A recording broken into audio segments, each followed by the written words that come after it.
ஓம் சாய்ராம். என் அன்பு செல்லமே, என்னுடைய தங்கமே, என்னை மிகவும் பிடிக்குமா? அப்படி என்றால் நான் சொல்வதே மிக மிக முக்கியமாக காதில் வாங்க. உன்னுடைய வாழ்வில் ஏற்ற இறக்கங்கள் அதிகமாக உள்ளது. எப்பொழுதுமே ஏற்றமாக இருப்பது இல்லை. ஒரு செயலை நீ செய்தாய் என்றாய், முதலில் கஷ்டம், அதற்கு பிறகு சந்தோஷம். இப்படி மாறி மாறி வரும் பொழுது எப்படி வாழ்க்கையை நிலையாக வாழ்வது என்று தெரியாமல் தவிக்கிறாய். தங்கமே, தவிப்புகள் என்பது தேவையில்லாதது. நீ யாரை நம்பி வந்திருக்கிறாய் என்பதை முதலில் நன்றாக புரிந்து கொள். இந்த சாயை நம்பி. சாயார நான் உன்னை சோதித்தாலும் ஒரு காலமும் ஒரு பொழுதும் கைவிட மாட்டேன் என்பதை நம்பு. ஏற்ற இறக்கங்கள் என்பது வாழ்வில் எப்பொழுதும் நிலையானதல்ல. கஷ்டங்கள் எப்படி நிலையானது அல்ல என்று சொல்வேனோ, வாழ்வில் ஏற்ற இறக்கங்கள் நிலையானதல்ல.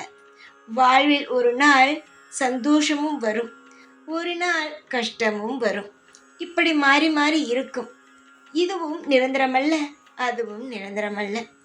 உன்னுடைய வாழ்வில் இப்பொழுது நீ சமாளித்து கொண்டிருக்கும் இந்த கஷ்டமான பாதையில் உனக்கு எந்த அளவு என்னால் முடிந்த நல்லது செய்ய முடியுமோ நான் அனைத்து நல்லதுகளையும் செய்வேன்.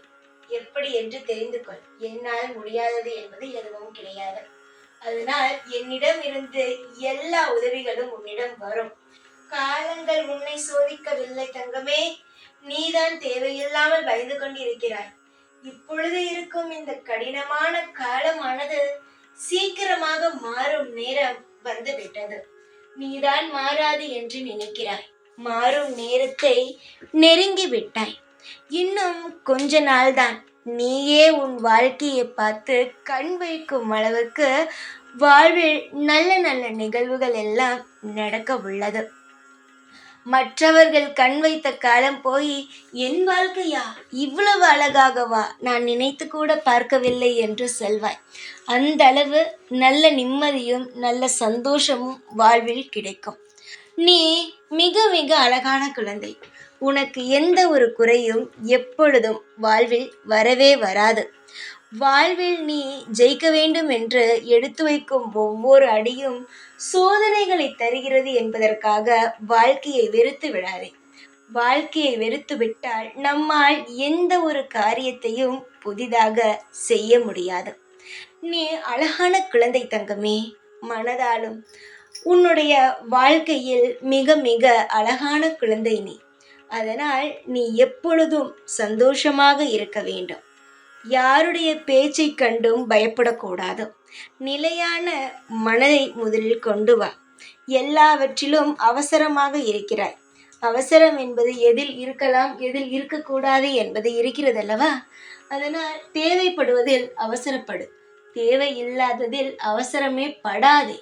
அவசரம் என்பது வாழ்வில் ஒருவனுக்கு முக்கியமல்ல. நிதானம் மட்டுமே தான் ஒருவனுக்கு முக்கியமானது. நீ நிதானத்துடன் இருந்தால் அனைத்தையுமே உன்னால் வென்று விடலாம். நீ சிரித்து சந்தோஷமாக வாழ்நாள் முழுவதும் சகலங்களுடனும் இருக்க இந்த சாயான நான் உன்னை ஆசீர்வாதம் செய்கிறேன். என்னுடைய பிள்ளை நீ. நான் உன்னை ஒரு நாளும் ஒரு பொழுதும் மற்றவரிடம் ஒப்படைத்து நகர மாட்டேன். உன்னை இவ்வுலகத்திற்கு கொண்டு வந்தது நான். நிச்சயமாகவே உன்னை நல்வழி காட்டி உனக்கு நல்லதை சொல்லி நல்லதே செய்வேன். சந்தோஷமாக இரு. எப்பொழுதும் உன் கூடவே இருப்பேன். இந்த சாய்நான். ஓம் சாய்ராம்.